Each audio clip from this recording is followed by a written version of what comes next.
Barishal city নির্বাচনের ফলাফল নিয়ে ইসলামী আন্দোলন বাংলাদেশের সিনিয়র নায়েবে আমির মুফতি সৈয়দ মোহাম্মদ ফয়জুল করিমের করা মামলা খারিজ করেছেন আদালত।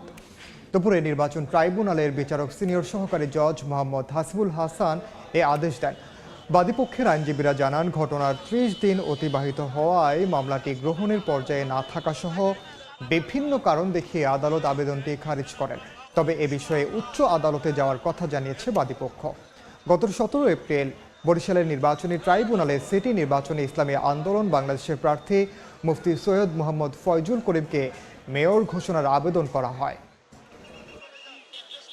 বিজ্ঞ আদালত বলল, যেহেতু এতদিন ৬৪৫ দিন বা ৩৭ দিন এটা তামাদি হয়েছে, আমার পক্ষে এটা গ্রহণ করা সম্ভব হচ্ছে না।